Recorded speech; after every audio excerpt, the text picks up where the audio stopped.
Good morning students. आज हम करेंगे अर्थ के आधार पर वाक्य भेद। वाक्य क्या होता है? शब्दों के जो सार्थक समूह होते हैं उसे हम वाक्य कहते हैं। शब्दों के सार्थक समूह मतलब जिसका कोई सही अर्थ होता है, अर्थात हर वाक्य से कोई ना कोई अर्थ अवश्य निकलता है और इन्हीं अर्थों के आधार पर वाक्य के 8 भेद हैं। अर्थपूर्ण वाक्य अर्थात हर वाक्य से कोई ना कोई अर्थ अवश्य निकलता है। जैसे कोई निषेध है, प्रश्न, विस्मय, आज्ञा, इच्छा, संदेह, संकेत। इन्हीं के आधार पर हमने वाक्य के 8 भेद बताए हैं, जो हैं नंबर 1 विधानवाचक वाक्य, निषेधवाचक वाक्य, प्रश्नवाचक वाक्य, विस्मयादि बोधक, आज्ञावाचक, इच्छावाचक, संदेहवाचक और संकेतवाचक। सबसे पहले है विधानवाचक वाक्य। जिन वाक्यों में किसी क्रिया के करने या होने की सामान्य सूचना मिलती है उसे विधानवाचक वाक्य कहते हैं। विधानवाचक वाक्य मतलब सिंपल सेंटेंस, जो कि साधारण वाक्य होते हैं, आम बोलचाल की भाषा में हम प्रयोग करते हैं। जैसे मैं कल दिल्ली गया था, हम स्नान कर चुके हैं, सूर्य पश्चिम से डूबता है और मोहन खेल रहा है, हम खाना खा चुके हैं। ऐसे जो सिंपल सेंटेंस होते हैं उन्हें हम विधानवाचक वाक्य कहते हैं। सिंपल सेंटेंस सुनते ही पता चल जाता है ये साधारण वाक्य है, तो ये विधानवाचक वाक्य होते हैं। दूसरा है निषेधवाचक वाक्य। निषेधवाचक मतलब वो वाक्य जिसमें किसी कार्य के निषेध या ना होने का बोध हो, अर्थात इन वाक्यों में कार्य के ना होने का पता चलता है। इसे नकारात्मक या नेगेटिव सेंटेंस भी कहते हैं। जैसे माला नहीं नाचेगी, श्याम आज नहीं पढ़ेगा, गणित के अध्यापक ने कक्षा नहीं ली। इन वाक्यों में जो नहीं शब्द आया है ये वाक्य को नेगेटिव बना रहा है। इस प्रकार जिन वाक्यों में नहीं आ जाएगा वहां पर निषेधवाचक वाक्य हो जाएगा। हमें एग्जाम में ऐसे भी आ सकता है कि पहचानो ये कौन सा वाक्य है, तो नहीं लगा है तो आप पहचान जाओगे निषेधवाचक वाक्य है। और अगर कई बार चेंज करने को भी आ जाता है, जैसे हमने सिंपल एक विधानवाचक में पूछ लिया कि हमने कपड़े अलमारी में रख दिए, अब इसका निषेधवाचक बनाना है तो हम लिखेंगे हमने कपड़े अलमारी में नहीं रखे। तो इस प्रकार नहीं शब्द जुड़ने से वो निषेधवाचक वाक्य बन जाएगा। तीसरा है हमारा प्रश्नवाचक वाक्य। प्रश्नवाचक वाक्य में क्या होता है? जिन वाक्यों में प्रश्न किया जाए अर्थात किसी से कोई बात पूछी जाए उसे हम प्रश्नवाचक वाक्य कहते हैं। क्वेश्चन वाले शब्द क्वेश्चन वाले वाक्य, जिन वाक्यों में कोई क्वेश्चन किया जाए, प्रश्न किया जाए, उसे हम प्रश्नवाचक वाक्य कहते हैं। जैसे तुम पढ़ने कब जाओगे, तुम्हारा घर कहाँ है, क्या तुम खेलोगे। इन वाक्यों में हम प्रश्न पूछ रहे हैं, जहाँ प्रश्न किया जाए उन वाक्यों को हम प्रश्नवाचक वाक्य कहते हैं। अगला है हमारा विस्मयादि बोधक वाक्य। विस्मयादि होता है हैरानी, विस्मय, हैरानी होना। जिन वाक्यों में आश्चर्य, शोक, हर्ष या घृणा के भाव व्यक्त हों, हैरानी वाले भाव व्यक्त हों, उन्हें हम विस्मयादि बोधक वाक्य कहते हैं। आश्चर्य हो, हैरानी हो, परेशानी हो, ऐसे शब्द वाक्य जो आए उन्हें हम विस्मयादि बोधक वाक्य कहते हैं। जैसे अरे इतनी लंबी रेलगाड़ी, हैरानी हो रही है। आह बड़ा अनर्थ हो गया, दुख हो रहा है, कोई बुरा हो गया है। आह कैसा सुंदर दृश्य है। तो यहाँ खुशी हो रही है किसी चीज को देखकर।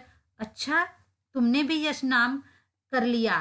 तो यहाँ हैरानी, परेशानी, खुशी, ऐसे जहाँ वाक्यों से ये वाले भाव व्यक्त होते हैं उन्हें हम विस्मयादि बोधक वाक्य कहते हैं। इनमें पहचान ये होती है, इनमें अरे, आह, कैसा, इनके सबके पीछे एक्सक्लेमेटरी मार्क लगा होता है। इसकी सबसे बड़ी पहचान है कि इनमें एक्सक्लेमेटरी मार्क लगा होता है। इस प्रकार विस्मयादि बोधक को पहचानना आसान हो जाता है। एग्जाम में ऐसे लिखा होगा, अरे इतनी लंबी गाड़ी, तो तुमने इसको पहचानना है। अरे लिखा है और विस्मयादि ये बोधक चिन्ह लगा है, तो उससे हम पहचान जाएंगे कि ये विस्मयादि बोधक वाक्य है। अगला है हमारा आज्ञावाचक वाक्य। जिन वाक्यों से आज्ञा या अनुमति देने का बोध हो उसे हम आज्ञावाचक वाक्य कहते हैं। जैसे अपना अपना काम करो, आज्ञा दी जा रही है, ऑर्डर दिया जा रहा है, आप जा सकते हैं। मैं अंदर आ सकता हूँ, पूछा जा रहा है, रिक्वेस्ट की जा रही है, चुप रहिए। मतलब जहाँ पर कोई आज्ञा, ऑर्डर दिया जाए या परमिशन, अनुमति ली जाए, वहाँ पर हम आज्ञावाचक वाक्य होते हैं।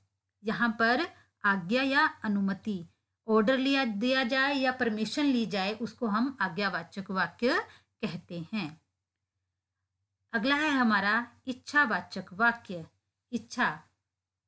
इच्छा या आशा या आशीर्वाद को व्यक्त करने वाले वाक्य इच्छावाचक वाक्य कहलाते हैं। जिसमें हमारी कोई इच्छा व्यक्त हो कि हम ये चाहते हैं, हम किसी को आशीर्वाद दे रहे हैं, उसे हम इच्छावाचक कहते हैं। आशीर्वाद देना वो भी किसी के लिए अच्छी इच्छा रखना कहलाता है। जैसे ईश्वर तुम्हें लंबी आयु दे, यहाँ आशीर्वाद दिया जा रहा है, ये इच्छावाचक वाक्य है। नव वर्ष मंगलमय हो, नए साल की शुभकामनाएं दी जा रही हैं, तो ये भी इच्छावाचक वाक्य है। इच्छा की जा रही है कि आपका नया साल मंगलमय हो, अच्छा हो, भगवान करे आपका सब काम हो जाए, यहाँ पर भी इच्छा व्यक्त की जा रही है।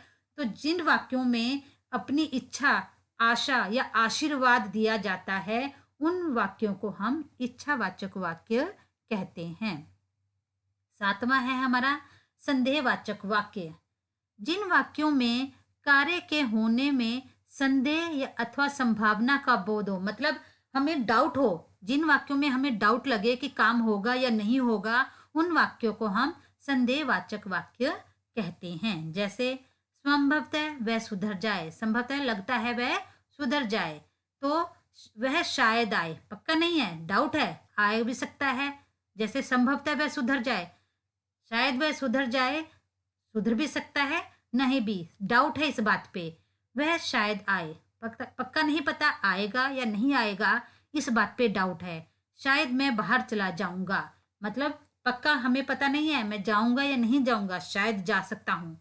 शायद बरसात हो जाए, पता नहीं है होगी या नहीं होगी। जिन शब्दों से हमें डाउट वाले भाव आए, मतलब पूरा संदेह हो कि होगा या नहीं होगा, उनको हम संदेहवाचक वाक्य कहते हैं। 8वां है हमारा संकेतवाचक वाक्य।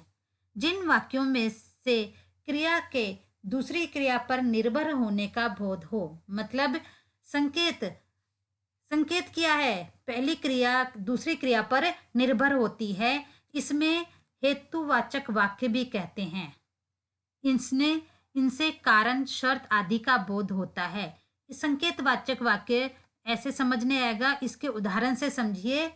यदि छुट्टियां हुई तो हम श्रीनगर जाएंगे, इशारा किया जा रहा है। संकेत मतलब इशारा, जिन वाक्यों में इशारा किया जाए, हो भी सकता है यदि छुट्टियां हुई, अगर छुट्टियां हुई तो हम श्रीनगर अवश्य जाएंगे।